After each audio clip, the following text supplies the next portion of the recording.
الحمد لله رب العالمين والصلاة والسلام على رسوله محمد وعلى آله وأصحابه أجمعين وأشهد أن لا إله إلا الله وحده لا شريك له وأشهد أن محمدا عبده ورسوله إن الله وملائكته يصلون على النبي يا أيها الذين آمنوا صلوا عليه وسلموا تسليما يا أيها الذين آمنوا اتقوا الله حق تقاته ولا تموتن إلا وأنتم مسلمون.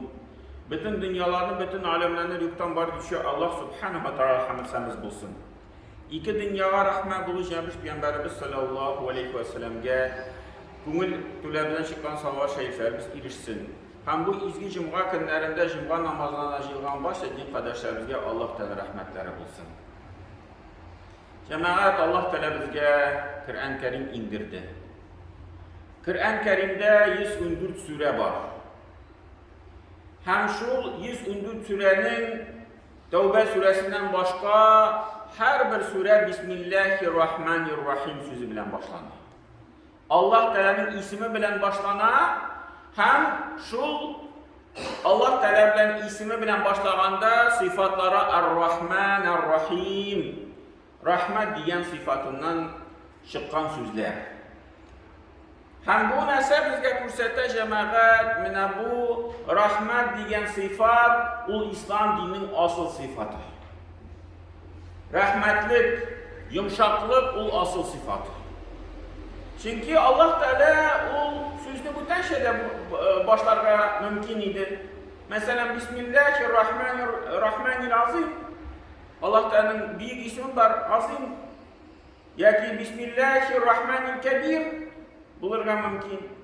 Ya ki Bismillahirhalimirrahim. Mesela sıfatlar küp Allah Teala'nın. Bütünsü mında koyup bulaşıl urunga. Bütünsü turu kiler. Ma'nası boyunca, şu düzülüşü boyunca, lakin Allah Teala şu bütün sıfatlardan iki sıfat saylab aldı. Er-Rahman, Er-Rahim. Rahmet sıfatı.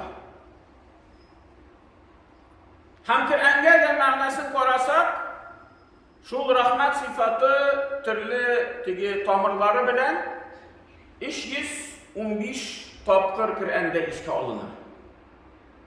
Bütün ahlak sıfatlarını qaraganda en yiş Kur'an'da Allah Teala rahmet turunda söylüyor.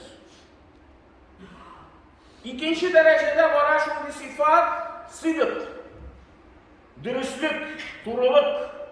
O ikinci derecede var Kur'an'da iske alında, o iske alına 145 tapkır. Rahmet sıfatı 315 tapkır. Doğruluk, dürüstlük 145 tapkır. Üçüncü derecede sabrılık var. Kur'an'da Allah Teala sabrılıkını iske ala 90 tapkır. Onları bara yumartlık, keng köngüllik 42 tapkır. Hemen bütün sıfatlar da şulay əzəlib baralar. Lakin en yiş iske alatırgan rahmet sıfatı.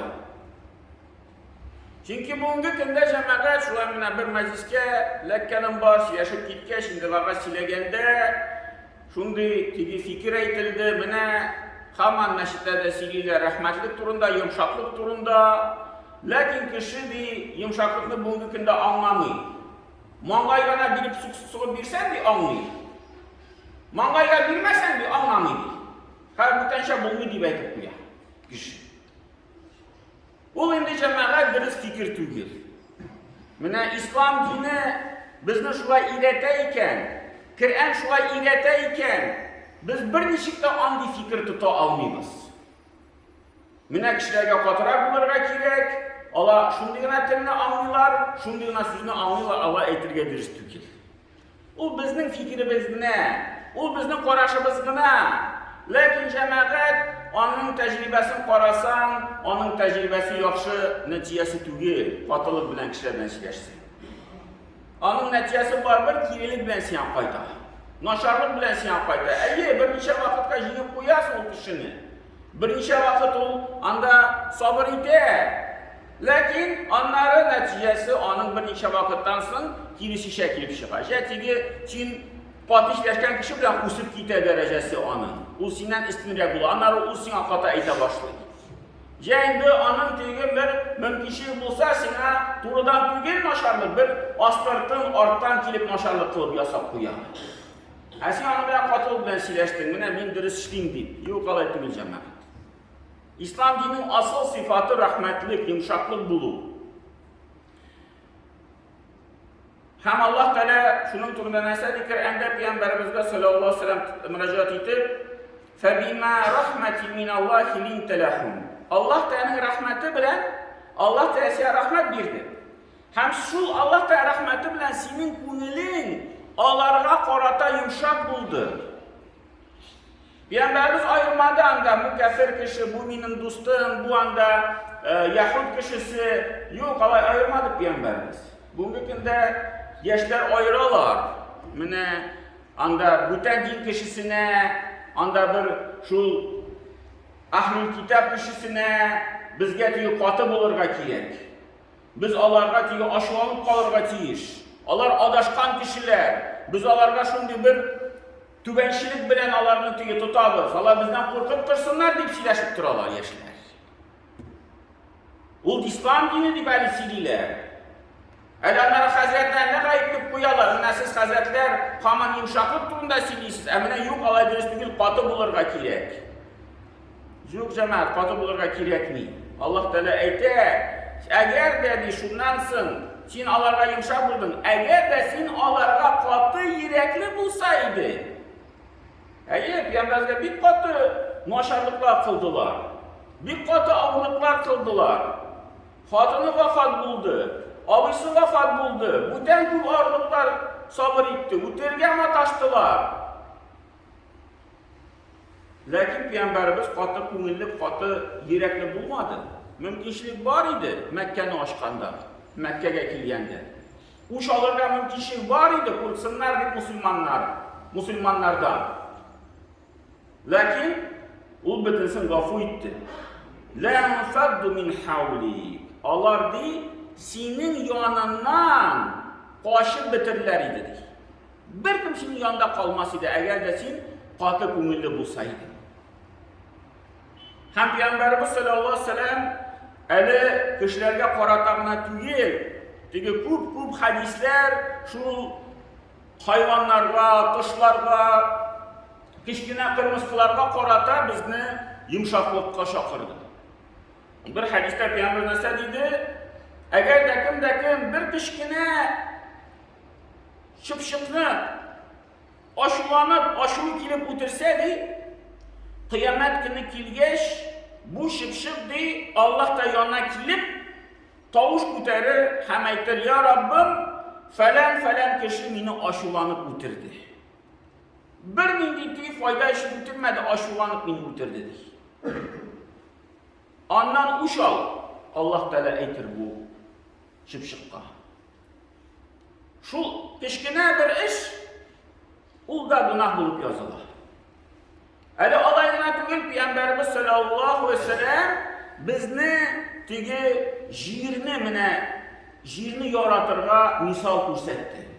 Cansız bir əybirni də yaratırız dedi Peyğəmbərimiz. Ama canlı əybir. Şıpşıp bir hayvan, bir anda maşı, bir et turunda var hadisler. Lakin Peyğəmbərimiz sallallahu aleyhi ve sellem Uhud dağı yanında basıp durğanda nəsə dedi? Bu dağ deyil, ul bizni yarata, hem biz de onu yaratabız. Hatta şimdi bir yer kisəgi bir tağ əybirini Peyğəmbərimiz sallallahu etdi yaratırğa gerek. Şimdi bir yumşaq künül bilən ul əybirge bulurğa gerek.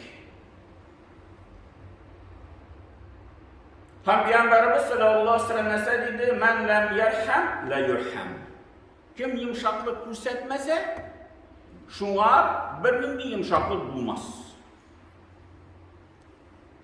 Hem bütün bir hadiste irhamu men fil ardı yerhamuku men fis sema. Yüzünde bulgan nərsəgə siz rahimli bulunuz, rahmetli bulunuz.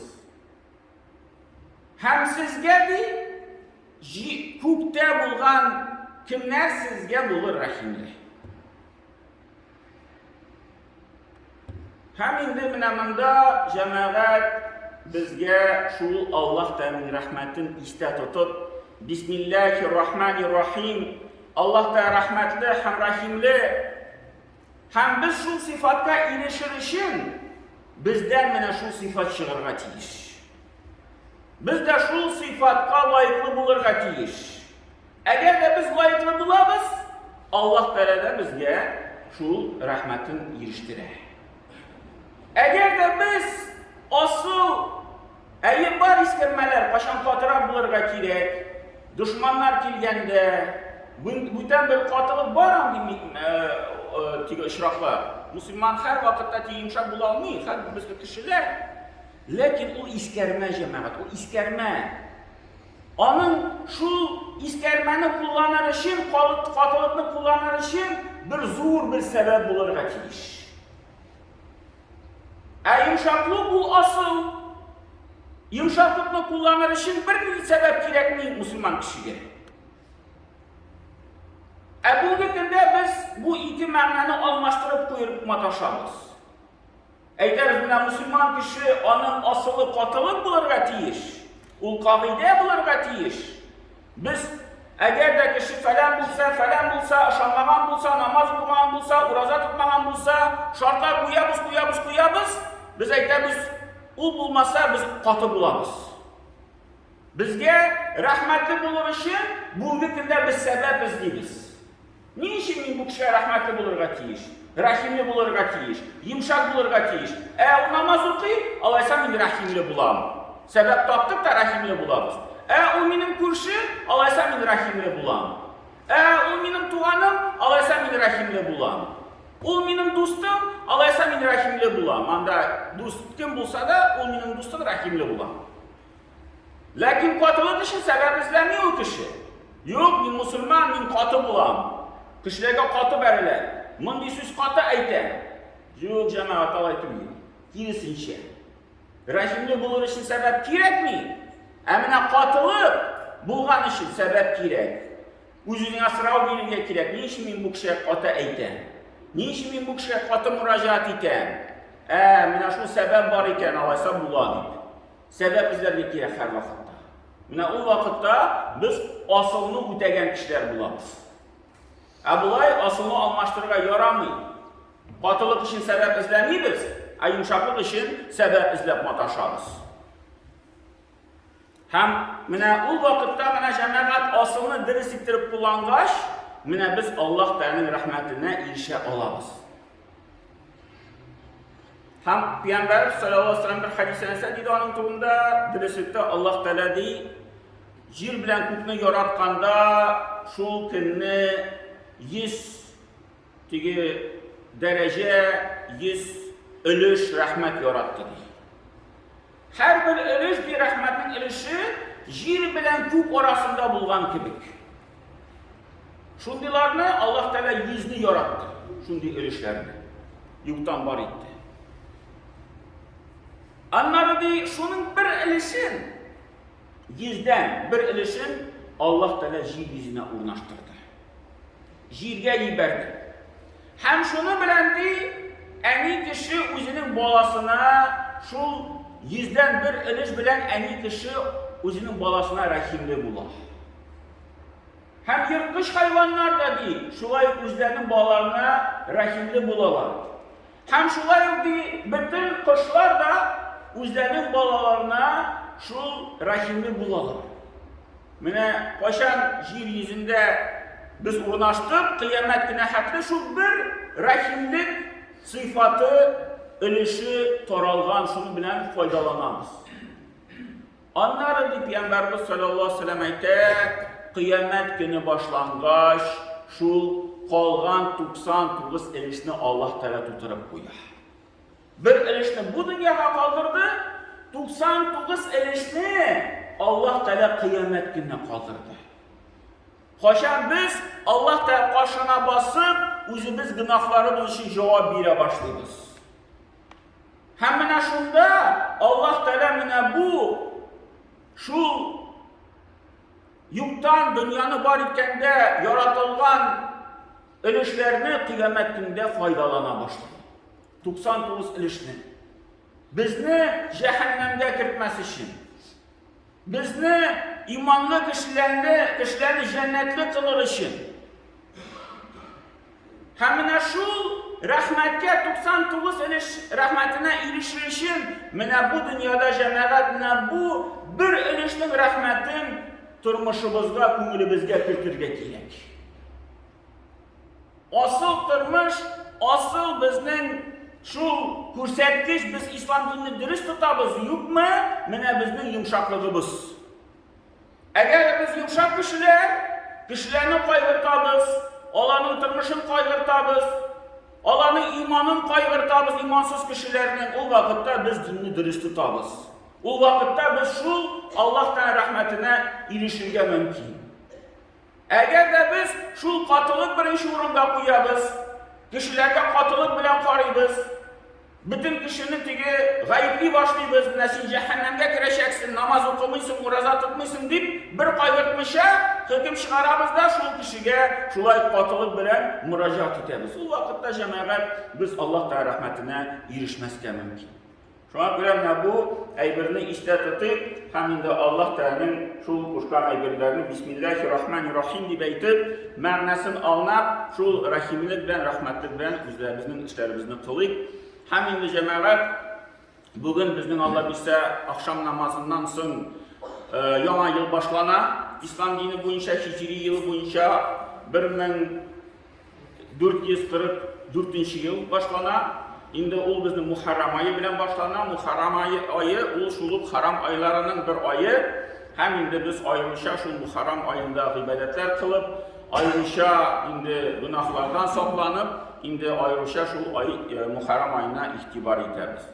O yakında indi Arap anlatmayıp. Barakallahu lana ve lekum fi Kur'an-ı Azim. Nafa'na ve iyyakum bil ayati ve zikril hakim. İnnehu huve cevalü kerim ve semiyul dua.